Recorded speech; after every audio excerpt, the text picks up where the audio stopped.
54. A lição de Vel.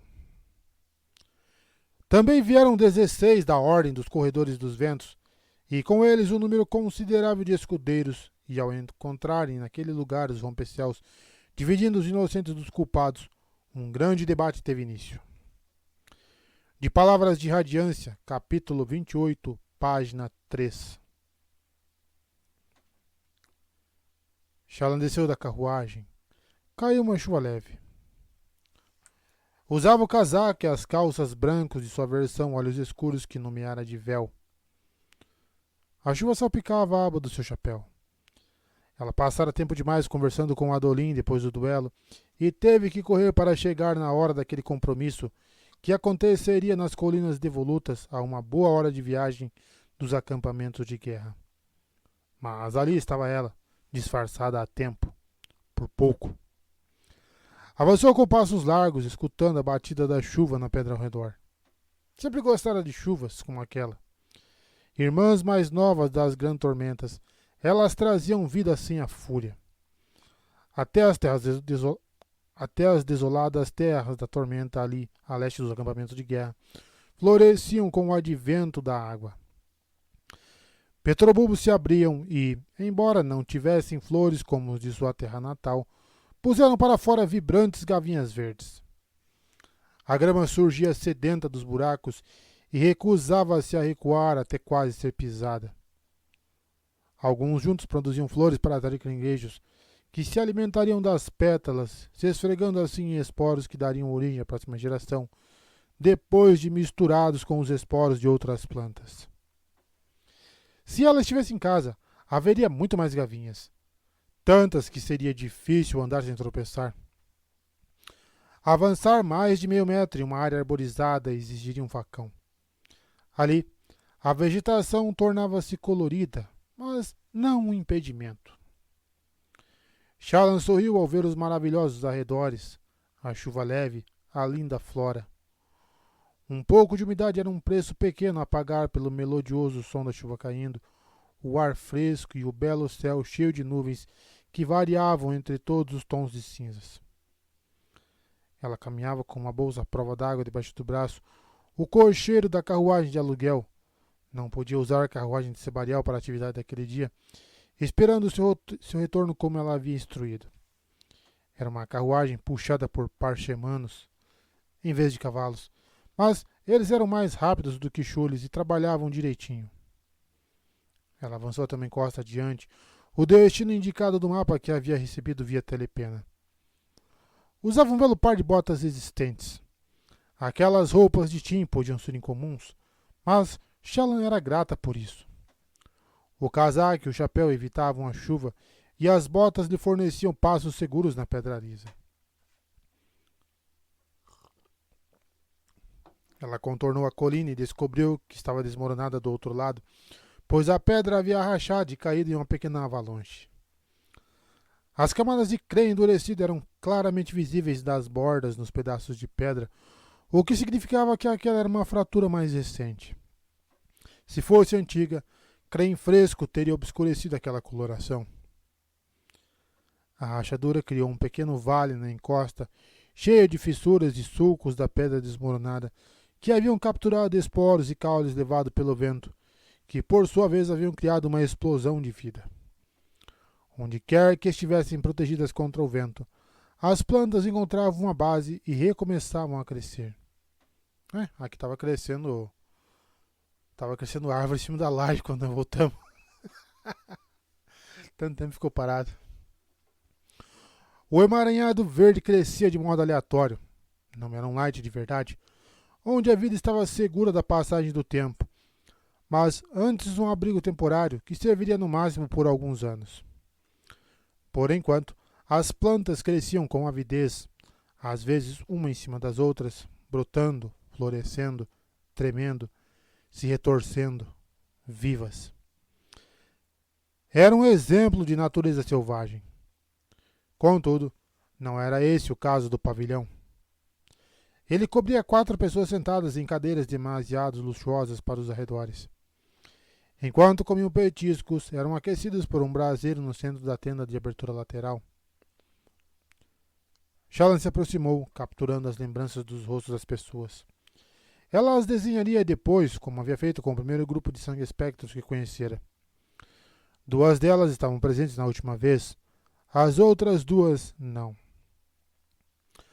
A mulher perturbadora com a máscara não parecia estar ali. Mireis, de pé com um ar imponente, inspecionava sua longa zarabatana. Ele não levantou os olhos quando Shallan adentrou todo.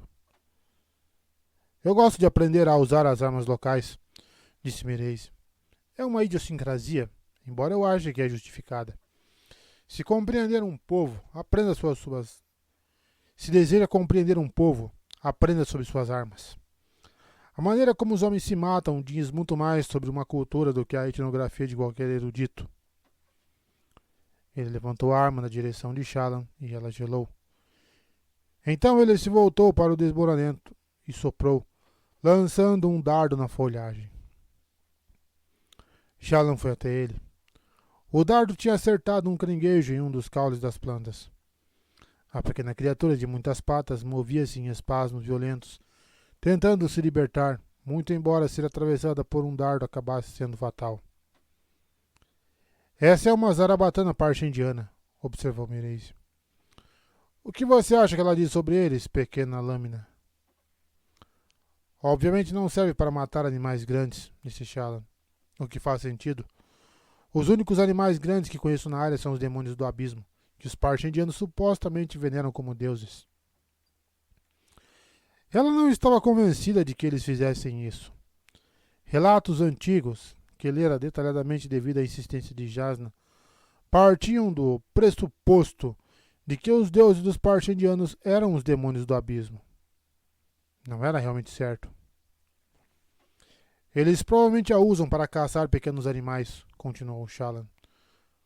O que significa que caçam por comida em vez de prazer. Por que diz isso? Indagou Mireis. Ou Mreis. Homens que buscam glória na caçada procuram capturas grandiosas, troféus. Essa zarabatana é a arma de um homem que simplesmente deseja alimentar sua família. E se ele a usasse contra outros homens? Não seria útil na guerra, disse Shallan. O alcance é curto demais, imagino, e de qualquer modo, os parcha-indianos têm arco. Talvez isso possa ser usado em assassinatos, embora, nesse caso, eu fosse ficar muito curiosa para descobrir. E por que diz isso? Quis saber Marais. Ou Marais. Um teste de algum tipo. Bem, a maioria das populações indígenas, os nativos de Silnazen, os povos rexianos, os mensageiros das planícies de Iri, não têm uma verdadeira concepção de assassinato. Pelo que sei, eles não parecem ver muita utilidade em batalhas. Caçadores são valiosos demais, então uma guerra nessas culturas envolve muita gritaria e poses, mas poucas mortes. Esse tipo de sociedade fanfarrona não parece ter assassinos. E ainda assim os parcha-indianos haviam enviado um assassino contra os aleitianos. Mireis já observava, fitando-a com olhos inescrutáveis, a longa zarabatana pendendo levemente na ponta dos seus dedos. Entendo, disse ele por fim. Tim escolheu uma erudita como aprendiz esta vez? Acho isso bastante incomum. Shallan corou. Ocorreu-lhe que a pessoa que se tornava quando se disfarçava com um chapéu e cabelo preto não era uma imitação de alguém, uma pessoa diferente. Era só uma versão da própria Shallan. Isso podia ser perigoso. Então, disse Mireis, pegando outro dardo do bolso de sua camisa. Que desculpa Tim forneceu hoje? Desculpa? Indagou Shallan. Por falhar na sua missão. Mireis carregou o dardo. Falhar? Shallan começou a suar, gotas geladas em sua testa. Mas ela vigiara para conferir se algo fora do comum acontecia no acampamento de Amaran. Naquela manhã, havia voltado, o motivo real por que se atrasara para o duelo de Adolin, usando o rosto de um trabalhador. Ela escutara para ver se alguém mencionara uma invasão ou se Amaran estava desconfiado. Não descobriu nada. Bem, obviamente Amaran não havia tornado públicas suas suspeitas. Depois de todo o trabalho que tivera para encobrir sua incursão, ela havia falhado. Provavelmente não deveria estar surpresa, mas estava mesmo assim. Eu... Começou Shallan. Estou começando a me perguntar se Tim está mesmo doente, disse Mraize levantando a zarabatana e atirando outro dardo na folhagem, para nem mesmo tentar realizar sua tarefa. Nem mesmo tentar? Indagou Shallan perplexa. Ah, é essa a desculpa? Perguntou Mraize. Que ela tentou e fracassou? Coloquei pessoas vigiando a casa. Se ela houvesse... Ele perdeu o fio da meada enquanto o Shallan sacudia a água da bolsa e cuidadosamente a abria para retirar uma folha de papel.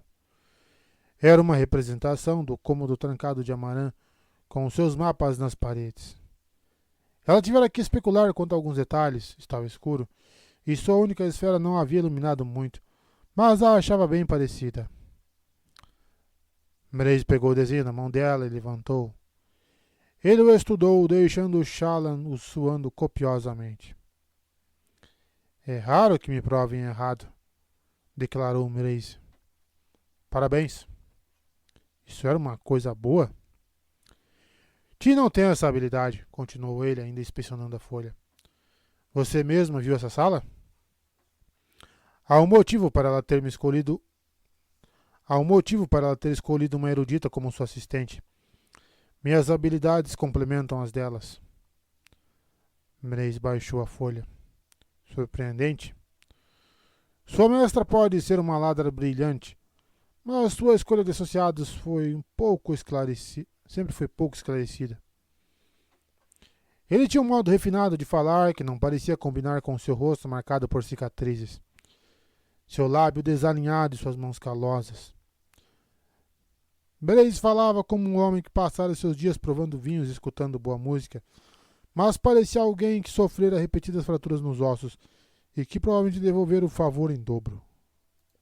Que pena que esses mapas não estão mais detalhados, observou Mraize, inspecionando a imagem outra vez. Shallan obsequiosamente pegou as outras 5 imagens que desenhara para ele. 4 eram os mapas nas paredes sem detalhes. A outra era uma representação mais próxima dos pergaminhos com a escrita de Amaran. Em cada uma delas, a escrita em si era indecifrável, só algumas linhas rabiscadas. Shallan fizera isso de propósito. Ninguém esperava que uma artista fosse capaz de capturar mais detalhes de memória, ainda que ela pudesse. Ocultaria deles os detalhes da escrita. Pretendia conquistar sua confiança, aprender o que pudesse, mas não os ajudaria mais do que o necessário. Mraize passou sua zarbatana para o lado. A garota mascarada e baixinha estava ali, segurando o caranguejo que Mraize empalara junto com um visão morto, que tinha um dardo de zarabatana despontando do pescoço. Não. A pata do animal estremeceu. Ele estava só atordoado. Há algum veneno no dardo, então? Shallan sentiu um arrepio.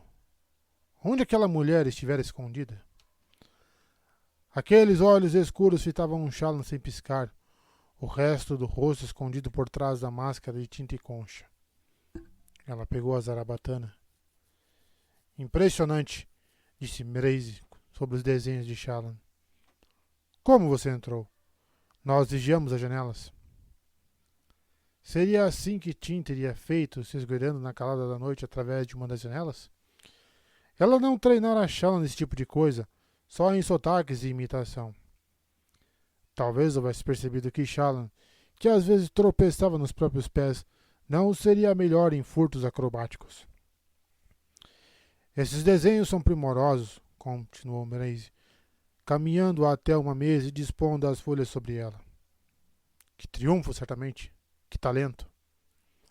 O que acontecera com o homem perigoso e frio que a confrontara no primeiro encontro com os sangue espectros? Emocionado, ele se inclinou, estudando os desenhos um por um. Chegou a pegar uma lente de aumento para inspecionar os detalhes. Ela não fez as perguntas que desejava. O que Amaran estava fazendo? Você sabe como ele obteve sua espada fractal? Como ele matou Elaran Davar? Ainda perdia o fôlego quando pensava sobre isso, mas parte dela havia admitido anos atrás que seu irmão nunca mais voltaria. Isso não impedia que sentisse um distinto e surpreendente ódio pelo homem, Merida Zamaran. Bem, perguntou Mereis, olhando para ela. Venha se sentar, menina. Foi você que fez isso? Fui eu, admitiu Shallan, reprimindo suas emoções. Mereis acabara de chamá-la de menina? Ela intencionalmente fizera com que aquela versão de si mesma parecesse mais velha, com um rosto mais anguloso. O que precisava fazer? Começar a acrescentar cabelos grisalhos? Ela se instalou na cadeira ao lado da mesa. A mulher com a máscara apareceu ao seu lado, segurando um copo e uma chaleira de algo fumegante. Shallan assentiu, hesitante, e foi recompensada com um copo de vinho laranja quente. Tomou um gole. Provavelmente não precisava se preocupar com veneno, já que aquelas pessoas poderiam matá-la a qualquer momento. Os outros sob o pavilhão conversavam em voz baixa, mas Shallan não conseguia entender o que diziam. Sentia-se em exibição para uma audiência. Copiei parte do texto para você, disse Shallan, pescando uma página escrita. Eram linhas que escolhera especificamente para mostrar a eles. Não revelavam demais, mas poderiam servir como um estímulo para que Mereis falasse sobre o assunto. Não tivemos muito tempo na sala, então só pude pegar algumas linhas. Você passou tanto tempo ali desenhando e tão pouco registrando o texto? Perguntou Mereis. Ah, não, eu fiz essas imagens de cabeça. Ele a encarou, o queixo levemente caído, uma expressão de surpresa genuína cruzando seu rosto, antes que rapidamente restaurasse sua costumeira tranquilidade confiante. Provavelmente não foi sábio admitir isso, percebeu Shallan. Quantas pessoas podiam desenhar tão bem a partir da memória? Havia Shallan demonstrado publicamente sua habilidade nos acampamentos de guerra? Até onde sabia, não. Agora teria que manter aquele aspecto do seu talento escondido, para que os sangue-espectros não fizessem uma conexão entre Shallan, a dama dos olhos claros, e Vel, a vigarista olhos escuros. Raios. Bem, era inevitável que cometesse alguns erros. Pelo menos esse não colocaria a sua vida em risco. Provavelmente. Jin, chamou Mereis bruscamente. O homem de cabelos dourados, com o peito nu sob uma túnica leve, levantou-se de uma das cadeiras. Olhe para ele, disse Mereis para Shallan. Ela capturou uma lembrança. Jin, deixe-nos. Você vai desenhá-lo, Vel. Ela não teve escolha a não ser obedecer. Enquanto Jin se afastava, resmungando baixinho na chuva, Shallan começou a desenhar. Fez um esboço completo, não apenas seu rosto e ombros, mas um estudo do ambiente, incluindo o fundo das rochas desmoronadas. Nervosa, ela não fez um trabalho tão bom quanto poderia, mas Mereis ainda assim admirou sua obra como um pai orgulhoso. Ela terminou e pegou o verniz. Havia usado carvão e seria necessário cobrir o desenho, mas Mereis o tomou de seus dedos. Incrível, disse ele, levantando a folha. É um desperdício deixá-la com Tim. Mas você não consegue fazer isso com texto? Não, mentiu Shallan. Uma pena. Ainda assim, isso é maravilhoso. Maravilhoso. Deve haver maneiras de usar isso. Ah, sim. Ele a observou. Qual é o seu objetivo, menina? Talvez eu tenha um posto para você na minha organização, caso se prove confiável. Sim. Eu não teria concordado em vir no lugar de Tim se não desejasse essa oportunidade. Mereis estreitou os olhos enquanto fitava Shallan. Você a matou, não matou? Ah, raios. Shallan corou na mesma hora, claro. Ha! Exclamou Mereis. Ela enfim escolheu uma assistente que era capacitada demais. Que graça! Depois de toda a sua pose arrogante, foi abatida por alguém que achava ser sua aduladora. Senhor, eu não. Quero dizer, não foi planejado. Ela se voltou contra mim. Deve ser uma história e tanto, disse Mireille sorrindo. Não foi um sorriso agradável. Saiba que o que você fez não é proibido, mas tampouco é encorajado. Uma organização não pode ser conduzida direito se subordinados consideram que caçar seus superiores é um método primário de promoção. Sim, senhor. Sua superior, contudo, não era membro da nossa organização. Tim se considerava uma caçadora, mas foi sempre uma presa. Caso se junte a nós, vai compreender. Nós não somos outras pessoas que possa ter conhecido. Nós temos um propósito maior e nós protegemos uns aos outros. Sim, senhor. Então, quem é você? Perguntou ele, acenando para que sua criada trouxesse de volta a zarabatana. Quem é você de verdade, Vel? Alguém que quer fazer parte das coisas, respondeu o Shallan. Coisas mais importantes do que roubar de algum olhos claros ou dar um golpe para ter um fim de semana de luxo. Então é mesmo uma caçada, disse Mireille em voz baixa, sorrindo. Ele deu as costas para ela, caminhando de volta até a borda do pavilhão. Você receberá mais instruções. Execute a tarefa designada. Então veremos. É mesmo uma caçada. Que tipo de caçada? A afirmação deixou Shallan arrepiada. Mais uma vez, sua dispensa foi confusa, mas ela pegou sua bolsa e fez a menção de partir. Ao fazer isso, olhou de soslaio as pessoas que permaneciam sentadas. Suas expressões eram tão frias que chegavam a assustar. Shallan deixou o pavilhão e descobriu que a chuva havia parado. Afastou-se sentindo olhos nas suas costas. Todos eles sabem que posso identificá-los perfeitamente, compreendeu. E posso apresentar imagens precisas deles para qualquer um que solicitar. Não iam gostar disso. Mereis havia deixado claro que os sangue-espectros não costumavam matar uns aos outros. Mas também deixara claro que ela ainda não era um deles. Dissera isso enfaticamente, como se estivesse concedendo permissão para que aqueles que estavam ouvindo. Pela mão de Talat, em que situação se metera? Só estava pensando nisso agora? Pensou enquanto contornava a encosta. Sua carruagem estava mais à frente, o cocheiro descansando no topo, de costas para ela. Shallan olhou ansiosamente por cima do ombro. Ninguém a seguira, pelo menos que pudesse ver. Alguém está olhando, padrão? Perguntou ela. Eu... Nenhuma pessoa. Uma pedra. Havia desenhado um rochedo na imagem para Mireille. Sem pensar, trabalhando por instinto e com uma boa dose de pânico, ela expirou luz das tempestades e formou uma imagem daquele rochedo diante dela. Então prontamente se escondeu ali dentro. Estava escuro. Shallan se encolheu dentro do rochedo, sentada com as pernas pressionadas contra o corpo. Era humilhante. As outras pessoas com que Mireille trabalhava provavelmente não faziam essas tolices. Tinham prática, eram hábeis, capazes. Raios.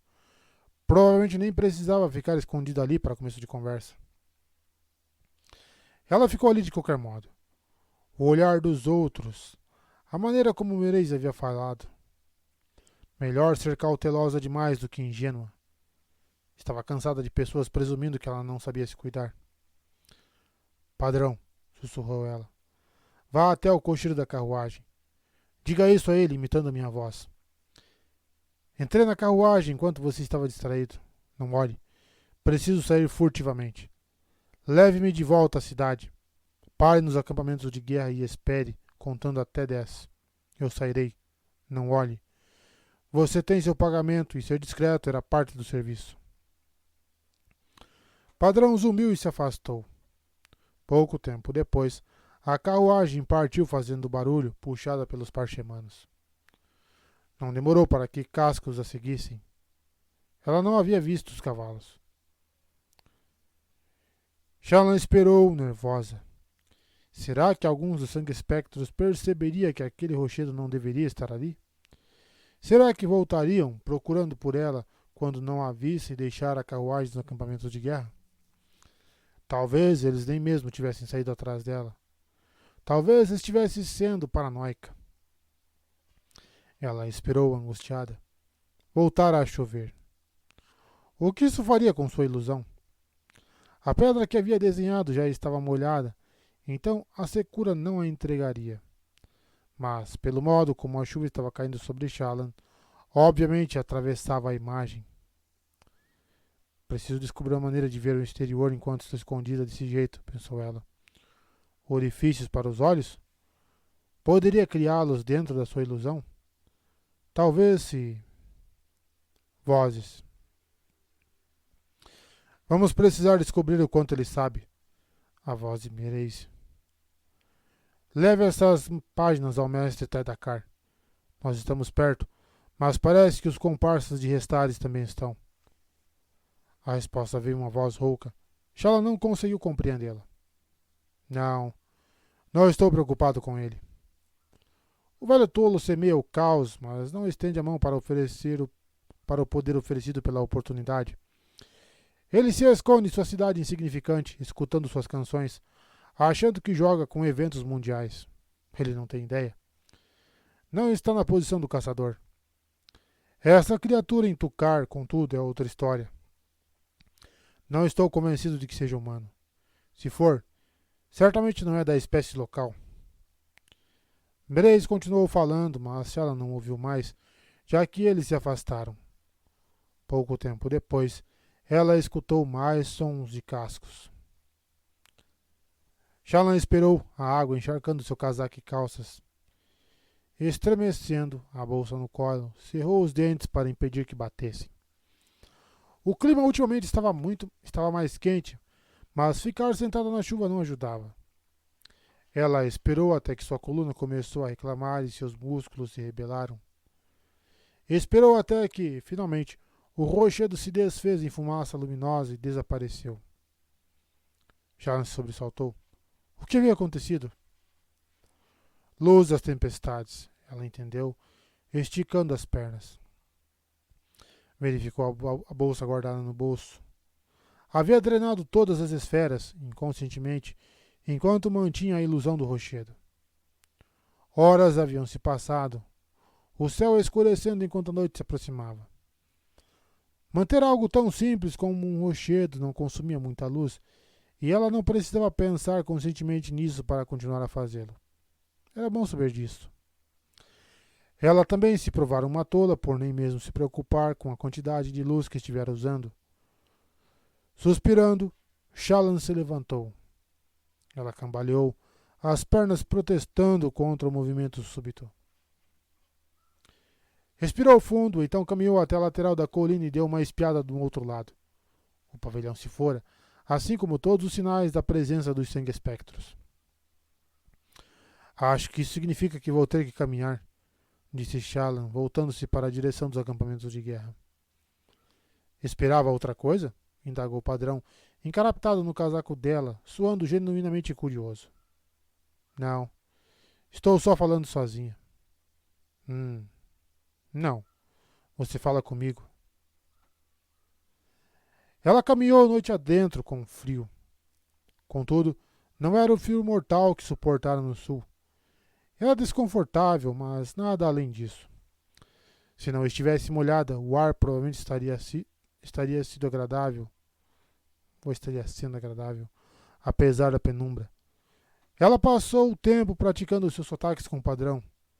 Ela falava, então fazia com que ele repetisse exatamente o que havia dito, na mesma voz e tom. Ser capaz de ouvir a si mesma daquela maneira ajudava um bocado. Eu odeio minha própria voz. Já dominara o sotaque aletiano, tinha certeza. O que era bom, já que Vel fingia ser aletiana.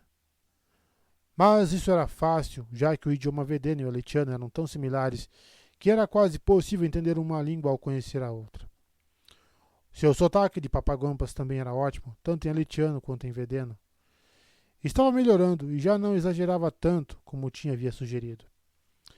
Seu sotaque bavo, envedeno e aletiano era passável, e durante a maior parte do tempo caminhando de volta, ela praticou falar nas duas línguas com um sotaque herdasiano.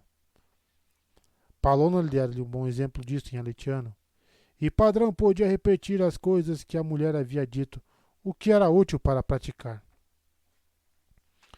O que eu preciso fazer é treinar você para falar junto com as minhas imagens. Você deveria botar elas para falarem sozinhas, replicou o Padrão. Dá para fazer isso? Por que não? Porque, bem, eu uso luz para a ilusão e assim elas criam uma imitação de luz. Faz sentido, mas não uso som para criá-las. Isso é um fluxo, disse Padrão. Som é parte dele. Primos um do outro, muito similares.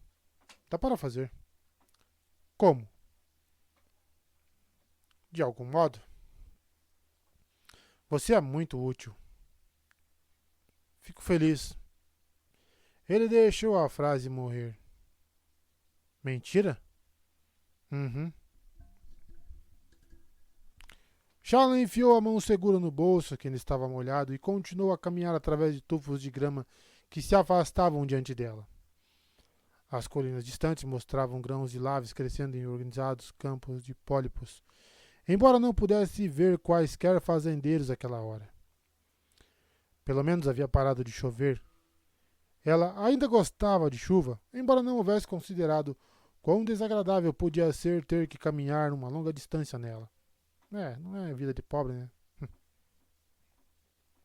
E o que era aquilo? Ela se deteve. Uma silhueta escura obscurecia o terreno adiante. Ela se aproximou, hesitante, e notou o cheiro de fumaça. Da fumaça molhada que surgia depois de uma fogueira de acampamento era apagada. Sua carruagem. Podia identificá-la agora, parcialmente queimada. As chuvas haviam apagado o fogo. Ela não havia queimado muito tempo. Provavelmente havia começado o incêndio pelo lado de dentro, que estaria seco. Certamente era a que havia alugado. Reconheceu o acampamento das rodas. Aproximou-se com hesitação. Bem, estivera certo em se preocupar. Ainda bem que ficara para trás. Algo a incomodava. O cocheiro. Ela correu até lá, temendo o pior. O cadáver do homem jazia ali, ao lado da carruagem quebrada, olhando para o céu. Sua garganta havia sido cortada. Ao lado dele, seus carregadores parchemanos estavam mortos em uma pilha. Shallan sentou-se nas pedras úmidas, enjoada, levando a mão à boca. Ah, todo-poderoso nos céus. Zumbiu o Padrão, de algum modo expressando um tom triste. Eles estão mortos por minha causa, sussurrou Shallan. Você não os matou? Matei sim. É como se eu mesma tivesse segurado a faca. Eu sabia do perigo que estava correndo. O cocheiro, não. E os parchemanos? Como se sentia em relação a isso? Esvaziadores, sim, mas era difícil não sentir náusea diante do que havia sido feito. Você vai causar algo muito pior se provar as alegações de Jasna. Por um breve momento, enquanto observava a empolgação de Mireis em relação à sua arte, ela havia desejado gostar do homem. Bem, seria melhor se lembrar deste momento. Ele havia permitido esses assassinatos. Podia não ter cortado a garganta do cocheiro, mas praticamente havia garantido aos outros que estava tudo bem em acabar com ela, caso conseguissem. Eles haviam queimado a carruagem para que parecesse obra de bandidos, mas bandido algum chegaria tão perto das planícies quebradas. Pobre homem, pensou ela, referindo-se ao cocheiro. Mas, se não houvesse obtido o transporte, não teria sido capaz de se esconder enquanto a carruagem estabelecia uma trilha falsa. Raios! Como poderia ter lidado com aquilo de maneira que ninguém houvesse morrido? Teria sido possível? Ela enfim forçou-se a ficar de pé e, com os ombros caídos, seguiu caminhando de volta rumo aos acampamentos de guerra.